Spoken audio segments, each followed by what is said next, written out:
saya tanya diorang apa kau nak jadi nanti ni. Kebanyakannya is diorang cakap content creator, influencer. So saya macam maksudnya betul lah.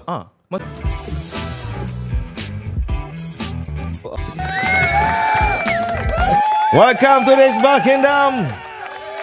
Assalamualaikum, episod seterusnya. Okay Tuan, selamat datang. Assalamualaikum. Tuan, nama apa? Sorry, saya ada kelemahan sikit. Saya susah nak hafal nama orang. Nama saya Azim. Azim, panggil Azim lah. Panggil Okay, Azim. Selamat datang Azim. Terima kasih banyak. Make yourself comfortable. Yes. Okay, so tahniah sebab bukan semua terpilih. Itulah Tuan dah biasa buat podcast dah? Saya dah buat beberapa podcast lah sebelum ni. Okay. So saya ada pernah tengok lah Tuan punya video, tengok Tuan cara bercakap apa yang Tuan sharing message tu, bagus lah. Okay. Terima kasih. Bagus. Lepas tu saya tengok Tuan pun berbahasa Inggeris Yes, betul. So mungkin Tuan boleh kenalkan diri sikit. Boleh. Baik, Assalamualaikum warahmatullahi wabarakatuh. Selamat sejahtera. Nama saya Azim, atau lebih dikenali sebagai Azim. Korang semua boleh panggil saya Azim. Mudah. Nampak macam panjang punya mudah je. Okay. Mudah-mudah. Saya merupakan pembangun bisnes dan juga jenama saya sendiri, iaitu Afya, AFYAA. Okay. Produk makanan berfungsi yang halal, sihat untuk tubuh badan. Okay. Yang diasaskan bersama-sama dengan saya, bisnes ni adalah kita punya angkasawan negara kita, Datuk Dr. Syed Muzaffar. Okay. So dia founder, saya director. Okay. So sama-sama bangunkan bisnes hampir 3 tahun. So Alhamdulillah dah sepanjang 3 tahun ni kami telah pun memasarkan produk melalui digital entrepreneur kita, iaitu distributor. Dan telah pun mempelopori beberapa pasaran global lah, Malaysia, Singapura, Indonesia, Brunei, United Arab Emirates. So Tuan CEO lah? Lebih kurang lah, saya board of directors lah. One of the board of directors lah. So Tuan usahawan. Ya, saya juga merupakan content creator juga di TikTok, IG. Tuan dah lama dah terlibat dengan dunia meniaga. Mungkin latar belakang pendidikan macam mana? Adakah Tuan angkasawan ke? Tak, saya bukan angkasawan, saya cuma sawan je. Saya latar belakang saya dulu ambil law foundation. Sebab saya tak nak ambil diploma. Saya cut terus law, saya terus lompat ke degree HR. Keluar daripada HR, saya tak buat HR. Saya buat marketing, branding apa semua tu sampai sekarang, bekerja dengan orang apa semua tu. Saya belajar macam mana nak buat bisnes produk makanan berfungsi ni sampai saya boleh create another network, another resources. So saya create saya punya inilah own brand. Maksudnya Tuan adalah salah seorang daripada orang yang belajar tapi tak apply. Yes. Okay. Betul. Sebab apa Tuan? Shifting in trend and also demand. Okay. Sebab masa saya law dulu, saya ambil degree degree HR sebab dulu orang cakap macam HR ni ada banyak tempat pekerjaan kan dekat sana kan. So saya pergi lompat HR lah. Tapi bila habis 3 tahun saya HR degree in HR tu, dia totally masa tu digital marketing baru start. Okay. So saya nampak macam satu peluang. Lepas tu saya pula buat, bukan je HR, saya buat business as a whole juga. So business admin ni campur marketing lah apa semua tu kan. So at least saya ada basic lah. So saya pun terus lompat kerja marketing lah, dan branding. Tapi Tuan sedar tentang demand tu sedar sendiri? Saya sedar masa saya join internship. Masa tu saya masih lagi belum lagi grad lah. So saya nampak the trend digital apa semua ni kan. Maksud Tuan sedar sendirilah, bukan disedarkan? Bukan, saya sedar sendiri. Saya belajar sendirilah basically. So saya rasa Tuan salah seorang yang ada kebolehan tu. Cuma kadang-kadang kita tengok all the youngsters kan. Mungkin dia orang tak nampak tu, dia masih follow the same program. Betul. So yang tu kita nak, antara benda-benda yang saya suka cerita lah. Kadang-kadang okay, kapasiti saya sebagai usahawan mungkin Tuan kan, kadang-kadang bila kita cerita pasal education ni, universiti tu utamanya, orang ingat kita ni macam yang daripada barat lah. Geng-geng influencer barat ni dia orang tegak terus bullshit. Betul tak? Dia tegak je. Lepas tu adalah geng-geng dekat Malaysia ni yang against macam tu. Cuma bila orang macam kita cakap tu, dia ingat kita ni macam saya lain. Saya bukan cakap benda tu supaya orang meniaga, tak. Saya believe bukan semua orang boleh jadi usahawan. Betul. Because it perlukan banyak kebolehan, kemampuan. Betul. Saya punya goal nak bagi tahu orang supaya kalau 30 tahun dulu itu je cara. Betul. So bila zaman moden ada banyak peluang kerjaya baru, semua orang ada choice. Jangan takut, dan parents pun kena terima hakikat bahawa dunia dah berubah. Betul. Setuju. So okay Tuan, lepas tu masuk belajar dengan company founder lah. Saya start dengan first company. Dan untuk pengetahuan Tuan, saya bagi confession sikit boleh? Boleh. khas eksklusif untuk Hanya Podcast ni. Sebenarnya ini bukan kali pertama saya jumpa Tuan Nazri. Okay. Ini kira bukan kali pertama kita bernafas dalam satu ruang yang sama tu. Ya betul. Saya dah follow Tuan hampir 10 tahun. Ush. Masa tuan buat Facebook lagi. Masa tu penganut tuan pun tak ramai, dalam 40,000 macam tu. Baru start lah kira. Masa tu masih student lah. Masa tu saya dah bekerja. Okay. Saya bekerja under satu syarikat di bawah mentor saya sendirilah, iaitu Puan Ainun Muhammad, kalau tuan kenal. So kami pernah ada buat satu seminar. Nama seminar ni Seminar Job Escape Plan. Persediaan berhenti kerja dan mulakan bisnes. Yang dekat Cyber Jaya tu. Cyber Jaya, betul. So kita invite tuan sebagai panel forum. So saya pengacara majlis untuk event tu. Okay. Saya ada lagi gambar tuan. Nak tengok? Oh iya ke? Ada lagi kalau saya tunjuk tak apa tuan, tunjuk. Boleh. Boleh kan? Nanti tuan boleh send kat dia, orang boleh tempel kan? Boleh. Ada lagi gambar tuan. Okay. Ni belum siap lagi. Belum siap lagi. Belum siap. Ni leher dengan bukan macam gitu. Okay. So tuan sebenarnya dah ada exposure. Saya dah ada exposure tu dah. Sebab circle, saya bergaul banyak dengan circle Puan Ainun, network dia. So that's how I develop my mindset lah pasal business. Okay. So saya dah kembangkan my network dekat situ. So start daripada situ lah. Oh, dah lama lah maksudnya. Dah lama. Tapi lepas tu tuan start buat content dekat TikTok lah. Bila TikTok datang, baru tuan serius. Betul. Sebenarnya saya dah start TikTok tahun lepas, tapi saya tak konsisten. So adalah beberapa video yang viral FYP semua tu, tapi baru tahun ni saya start, akhir bulan 1 macam tu. So lebih kurang dalam 6-7 bulan je baru saya start consistently. Every single day saya buat content, every single day saya buat live. Sebab apa? Sebab saya rasa macam saya ada sesuatu yang saya boleh share manfaat saya dengan pengalaman yang tak berapa banyak yang saya ada, dan saya banyak mingle around dengan people yang saya rasa pengalaman diorang lagi mahal, dan saya tak nak macam gatekeep semua benda tu sendiri tau. Saya rasa macam dan saya percaya ini mungkin salah satu investment yang saya boleh salurkan untuk diri saya nanti bila saya dah tak ada, dan salah satu investment untuk arwah abah saya yang dah pun pergi 3 tahun lepas. Okey, untuk sampaikan benda-benda manfaat. Betul. Tapi saya rasa message tuan tu bagus lah. Lagi satu, mungkin tuan boleh grab attention budak-budak yang cakap orang putih ni kan. Macam saya punya vibe ni, dia liar lebih nampak Melayu dia tu. Macam dia ni nampak macam orang educated sikit. Saya nampak lah macam datang daripada hard life. Betul. Kan. Muka pecah-pecah kan. Jadi mungkin sebab tu saya mudah diterima. Betul. Oleh masyarakat sejagat. Tuan very relatable to the majority of people dekat Malaysia. Marahin lah. Memang orang semua boleh relate lah dengan tuan. Betul. Lepas tu lagi satu saya suka nak share. Macam hari ni kita buat podcast kan. Macam tuan pun dalam marketing, tuan pun biasa main benda-benda branding, buat business kan. Cuma kalau bila tuan buat video nanti, antara benda yang tuan boleh share dekat all the youngsters kan, satu lagi skill yang diorang kena ada, how to sell yourself. Betul tuan. Sebab diorang pakai konsep yang lama, introduce yourself. My name is bla bla bla kan. Bosan kan. Jadi diorang kena gunakan, sebab diorang datang dalam zaman media sosial yang hebat ni. Betul. Kalau dia ada sesuatu skill, kalau dia tak jual diri dia, macam mana orang nak tahu? Betul. So tuan boleh share benda tu dekat dia orang. Kadang-kadang dia tak nampak. Betul. Saya rasa kan, sebab saya banyak mingle around dengan budak-budak muda lah, generation Z lah orang kata kan. Baru ni saya ada dijemput oleh saya punya universiti lama, iaitu yang Puncak Alam. Okay. Saya mingle around with all the kids there. So ramai antara diorang saya find out, saya tanya diorang apa korang nak jadi nanti ni. Kebanyakannya diorang cakap content creator, influencer. So saya macam, maksudnya betul lah. Maksudnya memang itu aspiration diorang, tahu tak? Ramai lah tuan. Saya rasa itu antara salah satu boleh kata impian diorang lah. And then bila saya tanya kenapa, diorang cakap sebab macam nampak macam mudah, nampak macam nampak macam very style. Dia macam satu luxury brand ataupun macam verified check semua tu, macam satu title untuk diorang lah. So saya find out sebenarnya untuk famous ni, dia bagi saya lah, zaman sekarang nak famous senang. Tapi itu another skill. Lagi satu skill adalah macam mana kita nak marketkan diri kita, sebab bukan semua orang famous ada ni. Betul. So macam mana you actually want to be famous, tapi at the same time juga be successful financially, mentally semua tu.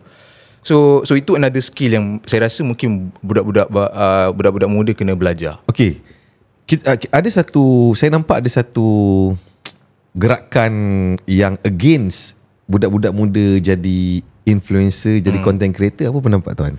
Bagi saya lah, saya memang 100% tak menyokong kalau mana-mana ada yang against budak-budak muda nak pilih kalau diorang nak jadi content creator. Bagi saya, diorang ada hak untuk pilih apa pun jalan hidup yang diorang nak. Kalau diorang rasa content creator tu boleh mampu untuk bagi kelangsungan hidup dan juga kejayaan hidup diorang, selagi mana diorang berminat nak buat, teruskan, saya tak ada masalah.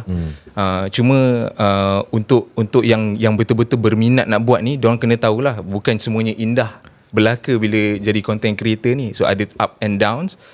So yang paling penting of course dari segi consistency lah. Itu saya punya ni lah pandangan. Saya rasa diorang sebenarnya mungkin ada yang keliru kan. Saya rasa diorang nak lifestyle tu. Yes. Sebenarnya diorang looking for freedom. Yes, betul. Nowadays dia nak kerja tu freedom. Betul. Jadi dia orang faham kalau dulu mak opak kita tanam, kerja tu adalah bila pakai baju kemeja, baju masuk dalam. Faham tak? Dia ada satu gambaran orang berjaya ialah, betul, saya dulu kerja kerajaan kan. Betul tuan. Walaupun jawatan saya kerani, pakai baju John Master kan, tak makan modal sangat. Bila baju masuk dalam tu rasa orang berjaya tuan. Ya betul. Duduk dalam aircon, lepas tu depan PC kan, depan komputer tu, itulah impian semua orang. Dulu lah, sekarang saya tak tahu. Sekarang mungkin duduk depan phone. Tapi bila saya kerja, keras. Tuan, saya nak tanya tuan, tuan rasa tuan setuju tak? Sekarang ni dululah, saya rasa macam 8 tahun yang lepas, usahawan ni satu kerjaya yang trendy dan style orang nampak. Semua orang nak jadi usahawan, tapi orang tak tahu perik getir jadi usahawan ni kan.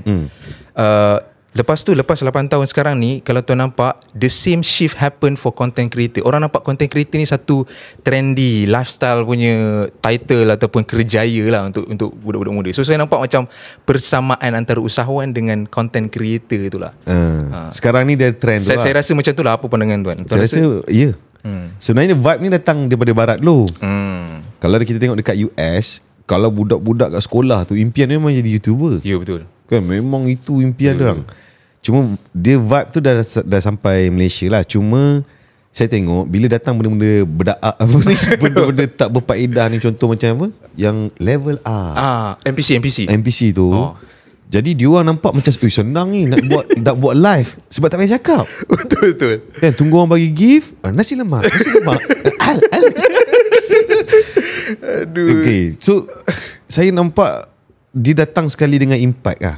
Impact sama ada boleh jadi negatif, boleh jadi positif. At the end of the day, dia berbalik kepada orang tu lah. Macam saya cakap lah, kita tak boleh nak change the whole world. Betul. Cuma kita boleh bagi exposure lah. Kalau nak buat content, silakan, tapi buatlah benda yang benefit. Sebab memang betul dia orang tengah muda.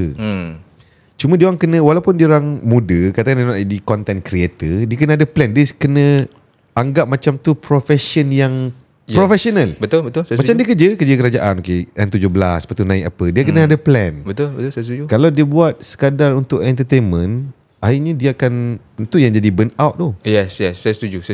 And then satu lagi, saya rasa lah pendapat saya juga, kalau yang macam budak-budak muda kan, dia nak buat content creator, nak jadi influencer apa semua ni, pemilihan kategori yang diorang nak masuk tu pun satu benda yang patut diorang fikir panjang juga.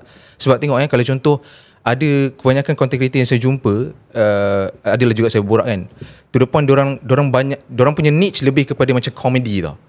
Bila dah tak ada idea ataupun diorang jadi katalah bapa orang, so diorang nak portray personality tu dah tak jadi tau. So diorang kena break through another category juga. Tu yang ikat situ ramai sebenarnya. Dia bukan burn out sebenarnya, dia rasa lost. Yes, lost, betul. Dia dah lost lah. Dia tak tahu apa benda yang dia boleh buat selain daripada tu. Lagi satu, fame ni bukan semua orang boleh handle lah, saya rasa. Saya setuju. Macam saya rasa saya famous lah. Ya memang. Saya rasa kalau macam usahawan tu kat Malaysia ni tak ramai yang macam saya kan. Bukan tak ramai, Tuan Azri seorang je. Saya rasa saya quite famous juga. Maksudnya saya pergi mana-mana tu, kalau saya jarang pergi tempat ramai orang. Saya ada satu tabiat jarang menghadiri program-program yang ramai orang kan. Mungkin sebab faktor usia rasanya. Cuma kalau saya pergi Muna Mandi tu satu hari mesti ada lah. Saya pernah sampai tahap tengah bawa kereta pun geng-geng yang rider ni sebab tanya balonnya macam tu, sampai tahap macam tu lah. Cuma kadang dia orang tak faham bahawa film ni didatangkan satu tanggungjawab yang besar sebenarnya. Betul. Macam saya, tuan biasa tak tengok kan, ada bila satu orang tu tiba-tiba, lagi zaman TikTok ni lah, TikTok ni kan senang naikkan creator kan, supaya dia nak bagi ramai orang lepak dalam tu. Betul. So dia akan macam tuan mula-mula buat konten senang, FYP betul tak? Dia bagi dulu. Addicted tuan tu. Dia bagi macam satu level, badan kita create dopamine tau. So dia create that excitement. Konsep macam judi online je. Ya, betul. Sama. Kan kita ketagih nak buat kan. So bila orang tu dia tak faham, tak ada monitoring, bila dia famous, kalau dia tak pandai bawa diri dia, bahaya tuan. Yes. Sebenarnya terutamanya kalau dia muda. Betul. Bayangkan kalau lelaki muda, muka pula jambu, lepas tu macam-macam orang DM dia, kalau dia tak pandai bawa diri, fokus sebab duit dia, habis. Betul. Macam saya, alhamdulillah, saya sebab saya bukan baru famous, saya daripada kecil dah famous. Jadi saya dah biasa.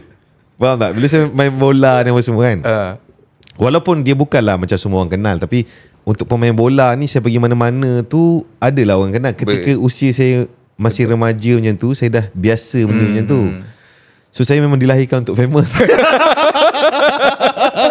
Jadi saya tak terkejut kan. Cuma kalau dia orang ni macam tuan, macam mana? Ada rasa macam terkejut tak? Bila jalan macam don't tengok aku ke? Ada tak? Tuan jujur. Jujur secara jujurnya lah. Secara jujurnya mula-mula dulu ada lah. Tapi sekarang ni dah tak ada akhirnya. Maksudnya dah biasa dalam kemasyuran lah. Dah biasa dalam kemasyuran lah. So tak ada. Kalau pergi mana ada tak orang nak selfie apa semua? Ada pernah. Ada yang tegur. Tapi kebanyakannya tak berani tegur. Dia bila saya live, baru dia tegur dalam live tu, jumpa Azim dekat sini. Macam tu lah. So ada je lah. Tapi saya tak ada rasa macam hilang iman ke dunia ke apa ke. So memang mungkin belum lagi.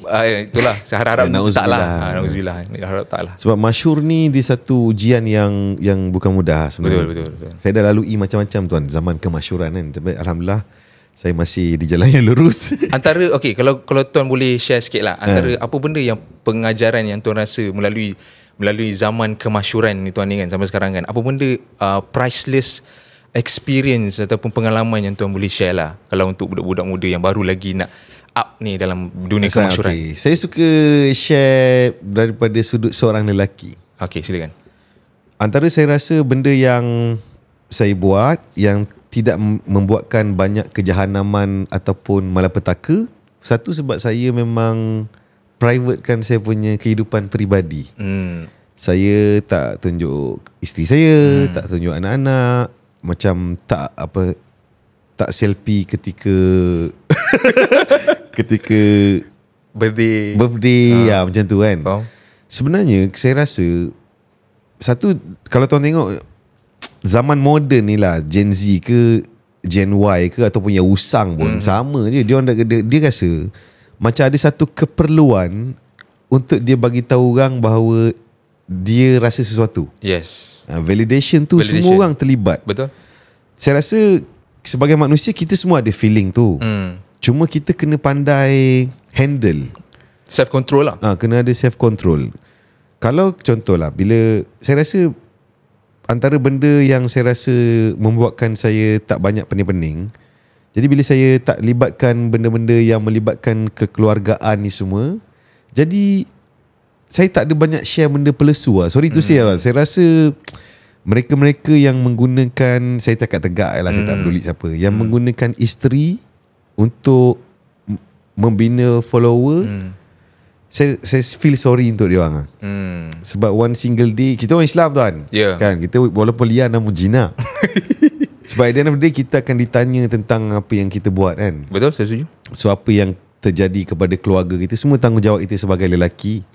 Jadi saya rasa dan bila kita tengok bukan semua orang boleh read between the line. Contoh katakanlah dia founder jual produk kosmetik. Dia memang nak tarik niche dia adalah wanita. Suri rumah, wanita-wanita yang sugul kan.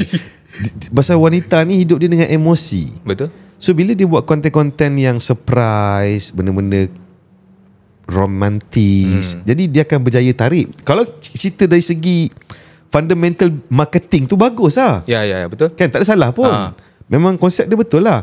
Cuma bila orang biasa, bila yang tak faham bahawa itu adalah dia content yang di-plan for the business, orang akan anggap tu realiti hidup. Betul.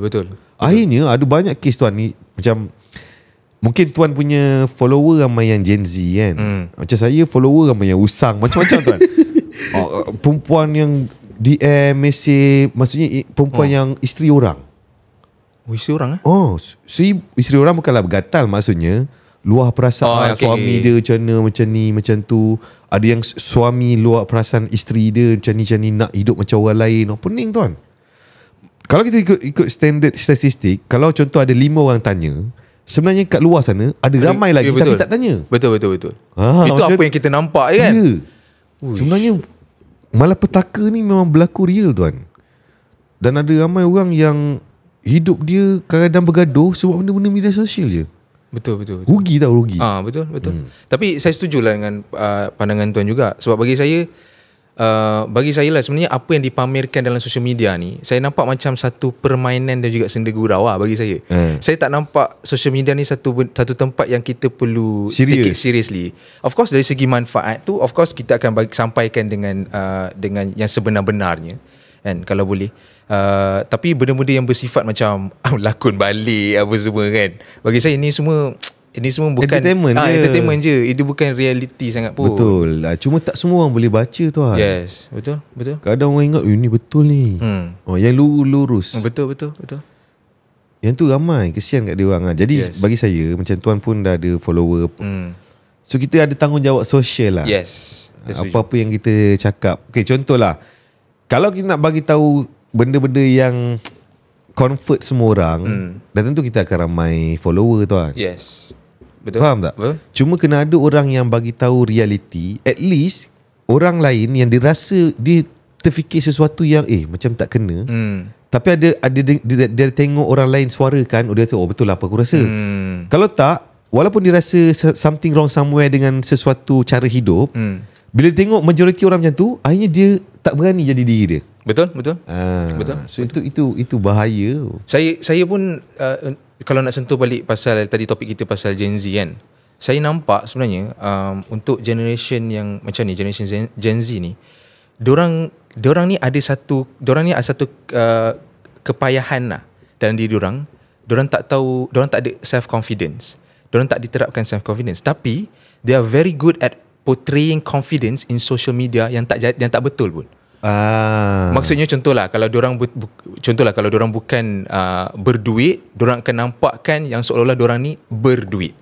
So dorang ada that kind of confidence sebenarnya yang dorang tak bukan orang macam tu pun. Tapi how come that in real world dorang tak ada that real confidence, tapi on social media dorang boleh fake it up. Ni satu benda yang saya nampak bahaya jugalah. Tapi itulah saya tengok kenapa Gen Z ni dia ramai ada low self esteem Yes, jadi ramai gila yang tuan rasa sebab apa? Saya percaya dua benda je tuan. Everything saya buat, saya always bersandarkan 80-20 rule lah. 80% circle, 20% is technology. Circle maksudnya parent. Saya rasa macam anak tu sentiasa membesar didikan dia, bimbingan dia sentiasa kita kena tengok balik parent dia macam mana. Didik dia. Parent, kawan-kawan, circle dia, siapa yang dia mingle around, siapa yang dia bergaul selalu, siapa yang dia bercakap, siapa yang dia dengar, and then environment yang dia duduk tu. Sama ada dia duduk kat tempat yang sama ataupun dia berpindah randah pergi jumpa orang baru dan sebagainya. Teknologi macam contoh internet semua tu lah. Sebab kalau compare balik generasi, saya rasa kita dalam generasi yang sama lah. Generasi kita dengan generasi Z, saya rasa ada perbezaan. Generasi Z ni dia keluar semua benda macam dah depan mata tau, dekat hujung jari. Kita nak dapat internet, kita kena ada dua cara je. Sama ada kita bayar CC sejam, okay, ataupun kita masuk kelas computer science. Pergi makmal. So apa benda yang kita explore geledah dalam internet, situ habis situ je. Kita tak bawa balik rumah. Tapi macam Gen Z semua ni with social media everything, kalau dorang tengok benda tu dekat kafe, dorang boleh bawa balik emosi yang sama dekat dalam bilik tidur dorang. So maksud hidup dia tu